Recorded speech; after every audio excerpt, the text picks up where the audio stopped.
जगदीश्वरम् मेघमण्डल परिस्थितं गरुडवाहन विभूषितं ज्ञान विज्ञानपतिं सत्यमयं जगदीश्वरं प्रणम्यं प्रणम्यं प्रणम्यं श्रीशपुत्रं प्रणम्यं श्रीशपुत्रं प्रणम्यं श्रीशपुत्रं प्रणम्यं।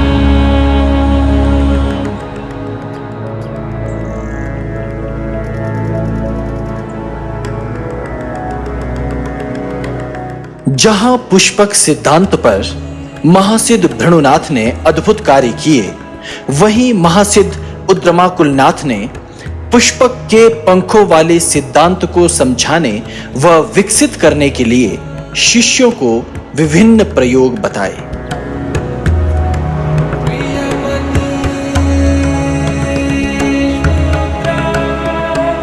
इन प्रयोगों में बांस की एक पतली शलाका को निर्मित कर उस पर भिन्न भिन्न प्रकार से पंखों को लगाया जाता है। इन प्रयोगों में सबसे पहले चटक यान के निर्माण का अभ्यास किया जाता है। इसका यह नाम इसलिए है कि यह चटक पक्षी के समान छोटा, भार रहित व अनियमित पंखों को जोड़कर बनाया जाता है। चटक यान की आधार काष्ठ शलाका के मुख पर 2 पंख होते हैं जो पक्षी के मुख को अभिव्यक्त करते हैं। इसके पश्चात कुछ पंख मध्य में लगाए जाते हैं और कुछ पंखों को पूंछ पर भी जोड़ दिया जाता है। केवल 5 या 6 अंगुल प्रमाण का यह चटक यान उड़ने के लिए नहीं, अपितु वायु की गति व विमान के सिद्धांत को समझने के लिए बनाया व प्रयोग में लाया जाता है। महासिद्ध उद्रमीनाथ कहते हैं कि साधारणतया प्रत्येक व्यक्ति का मानना यह होता है कि यदि यान बहुत ही लघु व भारहीन होगा तो ही वो वायु में उत्तम गति कर सकता है। इसलिए इस तथ्य में कितनी सत्यता है, यही जानने के लिए चटक यान का निर्माण किया जाता है। मैं भी हिमालय के इन वनों में बैठकर चटक यान का निर्माण कर अब प्रयोगों के लिए तैयार हूं। चटक पक्षी को आम बोलचाल की भाषा में गोरैया भी कहा जाता है और ये चटक यान आपको कहीं से भी गोरैया जैसा नहीं दिखेगा। फिर भी ये यान वायु में तैरता अवश्य है, किंतु भार बहुत कम होने के कारण वायु में चटक यान अस्थिर होकर गोल गोल घूमने लग जाता है।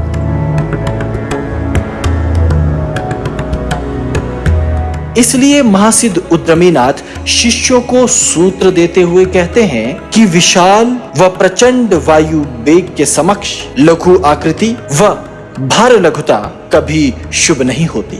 इसलिए कम भार वाले अस्थिर यान मनुष्यों को वायु मार्ग से ले जाने में अक्षम व अस्थिर होते हैं।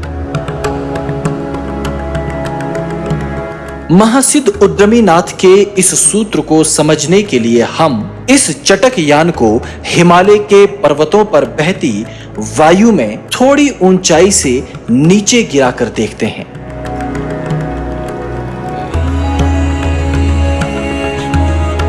जिससे आप भी वायु में तैरने वाले इस यान की असमर्थता को भली प्रकार समझ पाएंगे।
इसके पश्चात महासिद्ध उद्रमीनाथ काष्ठ शलाका व पंखों का प्रयोग कर एक अन्य पक्षी की प्रतिकृति के यान के निर्माण का निर्देश शिष्यों को देते हैं, जिसे कपोत यान कहा जाता है। कपोत का अर्थ होता है कबूतर।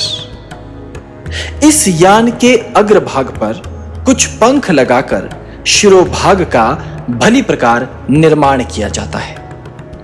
मध्य में सुव्यवस्थित 5-5 बृहद पंखों के साथ कुछ सहायक पंखों को जोड़ा जाता है और अंत में पूंछ पर कुछ छोटे पंखों को जोड़ा जाता है। इस प्रकार निर्मित हो जाता है लघु कपोत यान।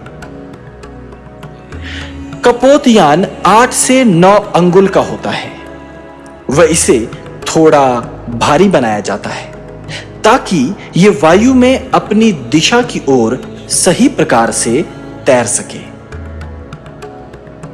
पहले वाले यान से आकार में बड़ा होने के कारण यह यान तनिक अधिक उन्नत है, फिर भी थोड़ी तीव्र वायु के समक्ष ठहर पाने में यह कपोत यान भी सफल नहीं हो पाता।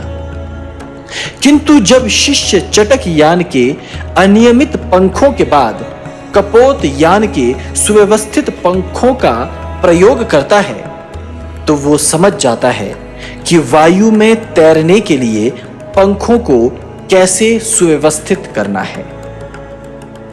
पंखों की इसी व्यवस्था को समझना भविष्य के यानों के निर्माण का एक प्रमुख सूत्र है।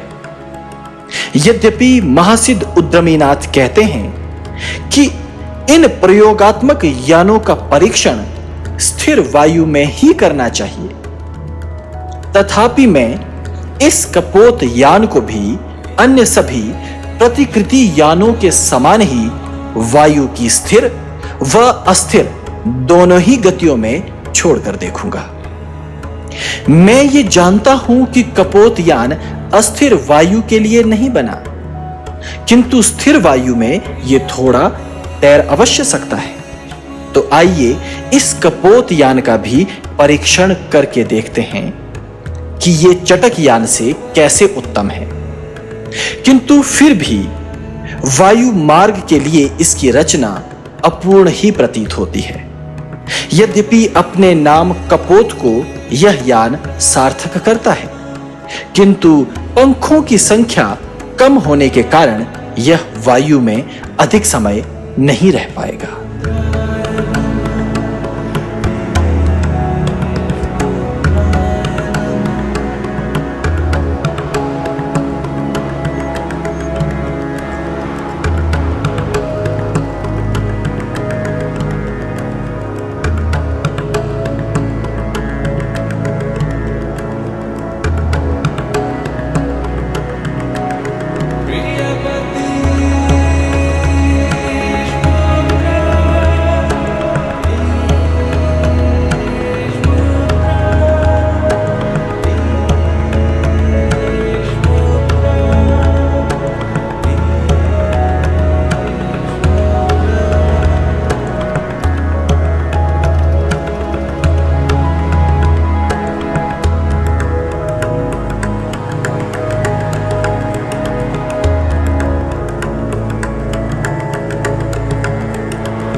इसके पश्चात महासिद्ध उद्रमीनाथ तीसरे यान के निर्माण का निर्देश देते हैं, जिसे बक यान कहा जाता है। बक का साधारण अर्थ होता है बगुला।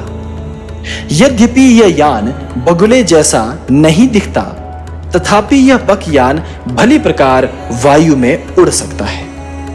इसके शिर भाग में 2 पंख मूंछों के समान लगा दिए जाते हैं। मध्य के पंख किसी कटोरी के समान बनाए जाते हैं, किंतु इस कटोरी का अगला भाग थोड़ा खुला होता है और पिछले भाग को भी मध्य से थोड़ा खुला रखा जाता है, जिसका कार्य वायु संचरण है। पंखों के मध्य के रिक्त स्थान को भी अन्य पंखों से ढक दिया जाता है।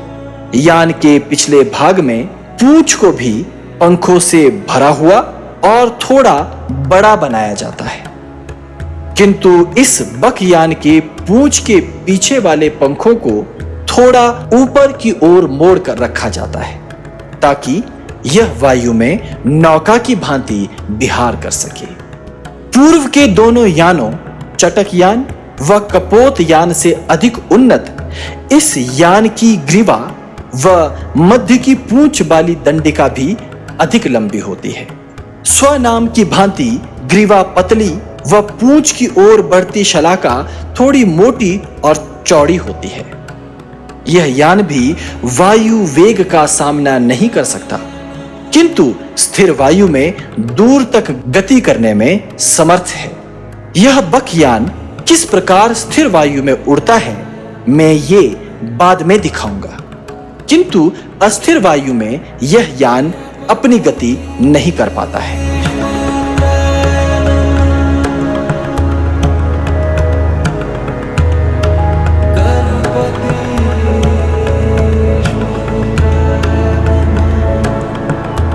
क्योंकि बकयान वायु में उड़ पाता है, इसलिए बकयान के पश्चात महासिद्ध उद्रमीनाथ ने एक अन्य यान की विधि शिष्यों को प्रदान की।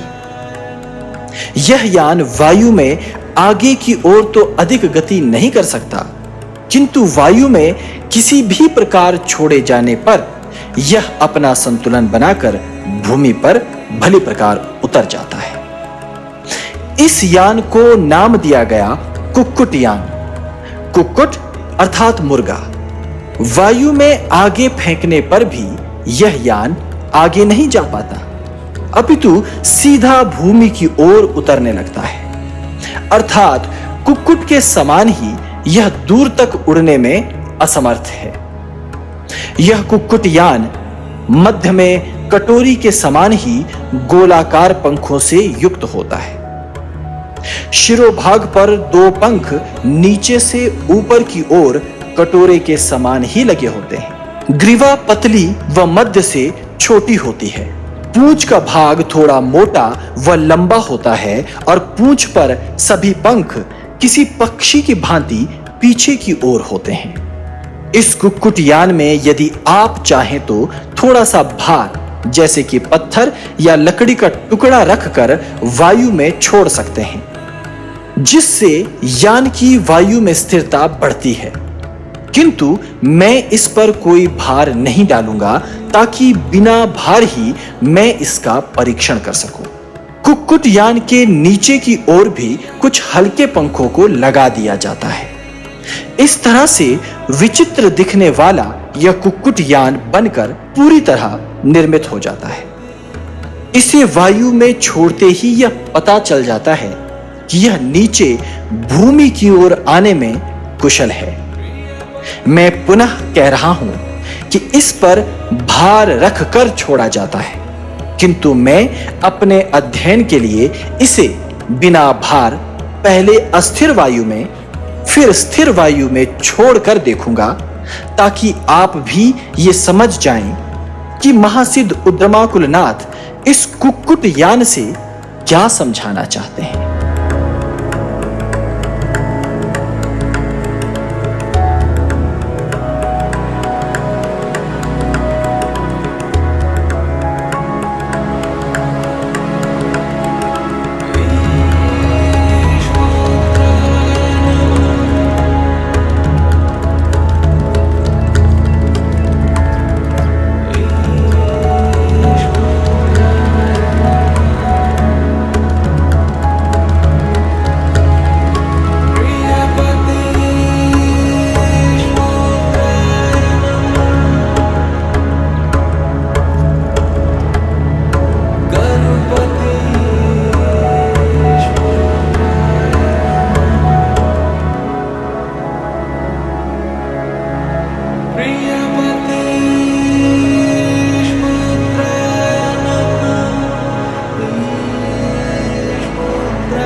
इसके पश्चात सिद्धों के इतिहास का सबसे पहला व महत्वपूर्ण यान महासिद्ध उद्रमीनाथ निर्मित करते हैं। इस प्रतिकृति यान ने सिद्धों व मनुष्य के स्वप्न को पहली बार वास्तविक रूप प्रदान किया। इस यान को नाम दिया गया मयूर यान। इस मयूर यान की प्रतिकृति को आप भी ध्यान से देखिए। यह यान बहुत ही सुंदर व सुव्यवस्थित दिखाई देता है। इस यान में भी पूर्व के यानों के समान ही कुछ पंखों से सुसज्जित शिरोभाग है। ग्रीवा छोटी किंतु मोटी है। ग्रीवा के पश्चात मयूर यान के मध्य के सभी पंख किसी पुष्प अथवा कटोरी के समान पूरी तरह गोलाई लिए हुए हैं और भीतर पंखों का एक और अन्य आवरण है। पूंछ की ओर बढ़ती काष्ठ शलाका लंबी है और पूंछ को भी पंखों से सुसज्जित किया गया है। इस मयूर यान की प्रतिकृति में संतुलन बड़ा ही महत्वपूर्ण होता है।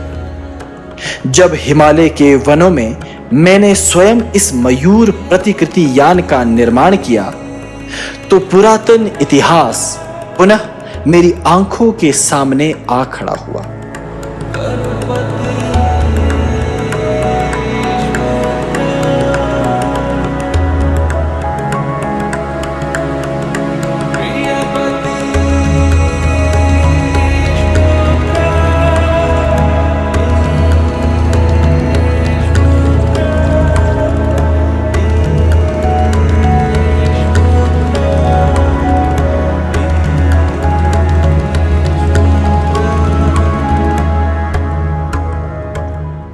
इस सुंदर प्रतिकृति यान का निर्माण जब महासिद्ध उद्यमी नाथ ने किया तो उन्होंने इसे भली प्रकार जांचा व कई बार अन्य अन्य स्थानों पर जाकर यान के प्रयोग किए, किंतु हर बार यान अपने प्रयोग में उत्तीर्ण होता रहा। यह मयूर यान वायु में आगे गति नहीं करता, केवल ऊपर से नीचे की ओर सुरक्षित उतरता है। इसी यान को महासिद्ध उद्यमाकुलनाथ ने बृहदाकार बनाया, जो कि वस्त्र व काष्ठ से निर्मित था।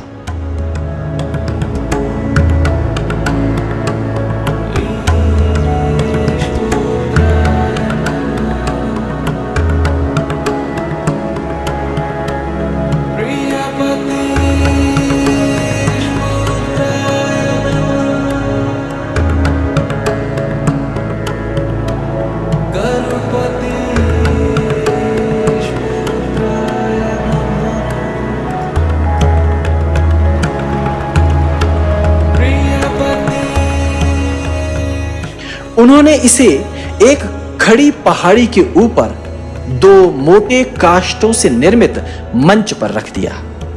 यह मंच पहाड़ी से बाहर की ओर झुकाकर बनाया गया था।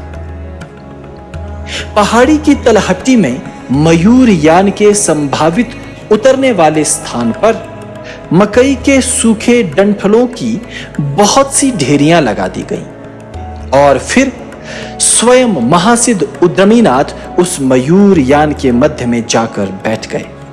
इसके पश्चात उनके शिष्यों ने उनके निर्देशानुसार पर्वत पर बने मयूर यान के मंच की लकड़ियों को तेजी से अपनी ओर खींच लिया और महासिद्ध उद्यमीनाथ का मयूर यान पुष्पक सिद्धांत का पालन करते हुए धीरे धीरे नीचे उतरने लगा और कुछ क्षणों में ही महासिद्ध उद्यमीनाथ सुरक्षित अपने यान सहित भूमि पर उतर आए। यह घटना आश्चर्यचकित करने वाली थी और पहली बार मनुष्य इस प्रकार पर्वत से नीचे उतरा था। इसके पश्चात उनके शिष्य बार बार उस प्रयोग को दोहराते रहे और उस मयूर यान में सुधार करते रहे।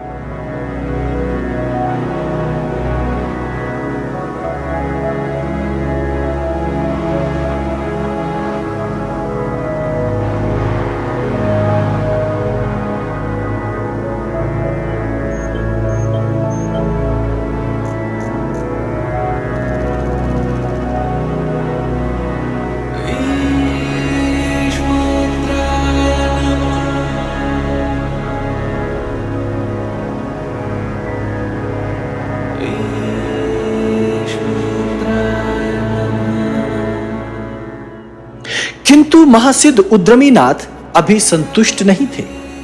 उन्होंने पुनः अपने बकयान को चुन लिया, क्योंकि बकयान वायु में आगे को बढ़ सकता था, तैर सकता था, जबकि मयूरयान नहीं। उन्होंने बकयान के साथ अनेकों प्रयोग व सुधार किए। उन्होंने विभिन्न पदार्थों का प्रयोग कर अनेकों बकयानों का निर्माण किया। तब धीरे धीरे उनका ध्यान बकयान की ज्यामिति, बकयान की रचना व बकयान के संतुलन पर गया। वर्षों तक उन्होंने बकयान के प्रयोगों द्वारा उन सभी स्थितियों को समझा जिनसे कोई यान वायु में आगे बढ़ सकता है, व साथ ही उन्होंने इस बात को भी भांप लिया कि वायु, सूर्य, जल, शीत व ग्रीष्म ऋतु आदि अन्य तत्वों का भी यानों पर बड़ा गहरा प्रभाव पड़ता है। तब उनका ध्यान उत्तम यान बनाने के साथ साथ वायु का अध्ययन करने, वायु की प्रकृति का अध्ययन करने, वायु वेग की उपस्थिति का पता करने पर भी गया। उन्होंने पाया कि सूर्य के ताप में यान भली प्रकार उड़ पाता है, किंतु वर्षा होने पर या शीतलता में नहीं।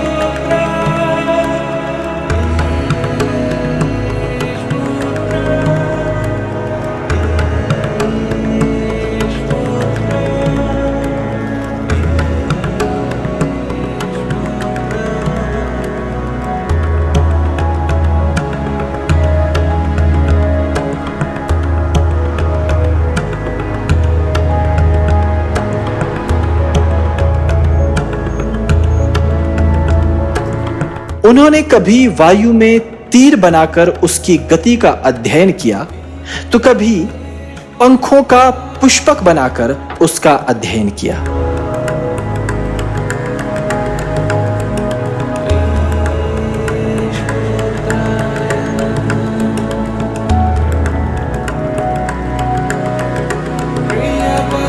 कभी पंखों के पुष्पक के नीचे भारी पत्थर बांधकर उसे वायु में फेंक कर देखा, और अंततः उनके इन सभी प्रयोगों ने पुष्पक सिद्धांत के विकास को अगली सीढ़ी पर पहुंचा दिया, जहां विद्यार्थी वायु के, पृथ्वी के वातावरण के व यान के बहुत से सिद्धांतों को भली प्रकार जान गए थे।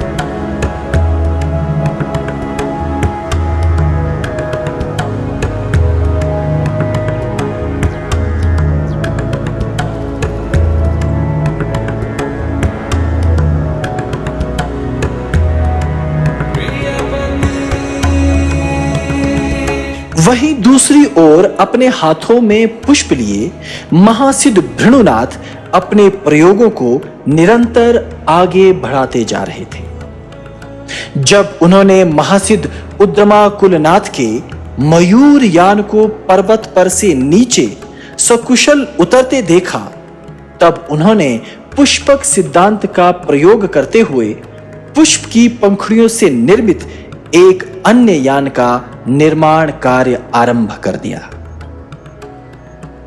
इस यान के निर्माण का उद्देश्य था कि यान वायु में अधिक दूरी तय कर सके। यद्यपि उनके पूर्व के सभी यान भी वायु में काफी समय तक गति कर सकते थे, किंतु वो यान की गति व यान वायु में कितनी दूर जा सकता है, इस रहस्य को भली प्रकार समझना चाहते थे। इसी सिद्धांत की खोज करते हुए उन्होंने एक अन्य यान का निर्माण किया, जिसे क्रौंच यान कहा गया।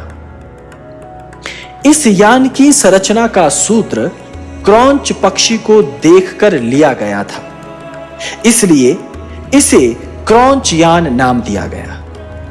मैंने भी हिमालय पर दिवस व रात्रि की चिंता न करते हुए बांस आदि उपलब्ध सीमित संसाधनों से केवल आपको विषय से अवगत कराने हेतु इस क्रॉन्च यान का निर्माण किया है।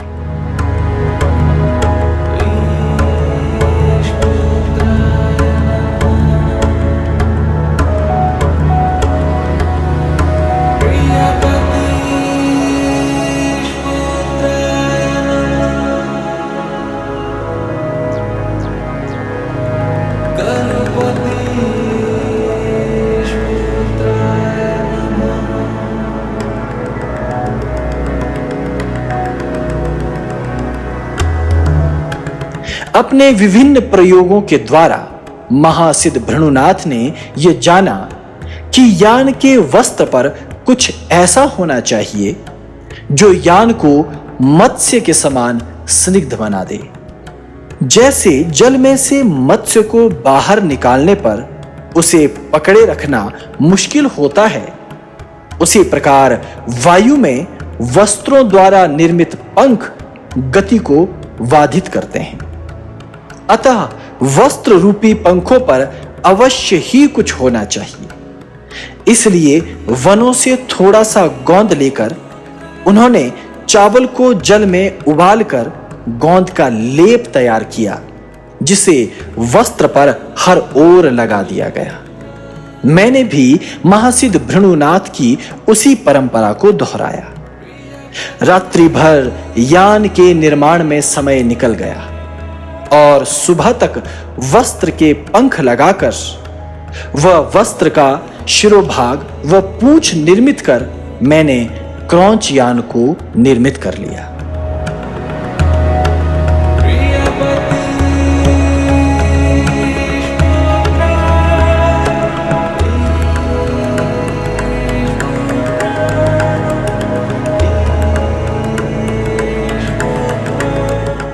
अभी चावल व गोंद मिश्रित लेप को मैंने क्रॉन्च यान के पंखों पर लगाया ही था कि तभी मौसम बदलने लगा।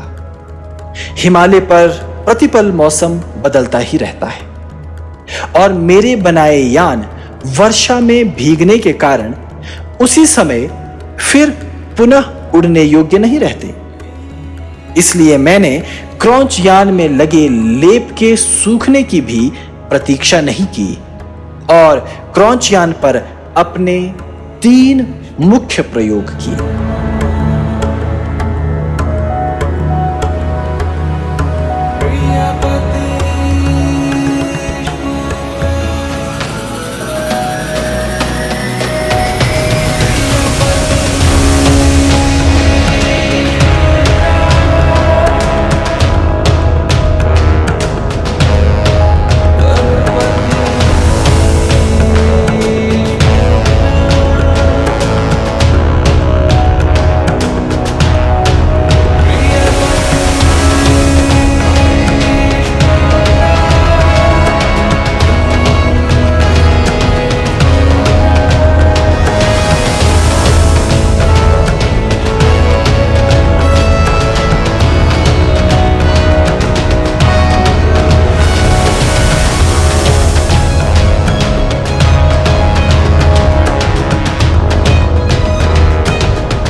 पहले प्रयोग में 2 पंखों के मध्य एक भारी लकड़ी बांध दी।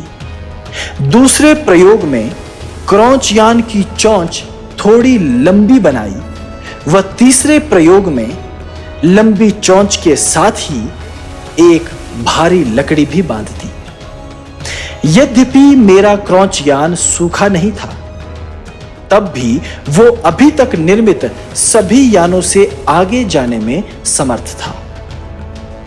जब क्रॉन्च यान का भार व संतुलन ठीक हो गया तो वो हर बार वृक्षों पर जाकर अटक जाता। वृक्षों पर जाकर 6 फुट से अधिक लंबे यान को बार बार उतार कर लाना थका देने वाला कार्य था। क्रॉन्च यान की सफलता ने पुष्पक सिद्धांत के कई द्वार खोल दिए, किंतु महासिद्ध भृणुनाथ के यान से भी आगे एक और महासिद्ध का यान निकल गया। ये अद्भुत महासिद्ध थे हिमालय के महासिद्ध रेतसनाथ।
विज्ञानपतिम्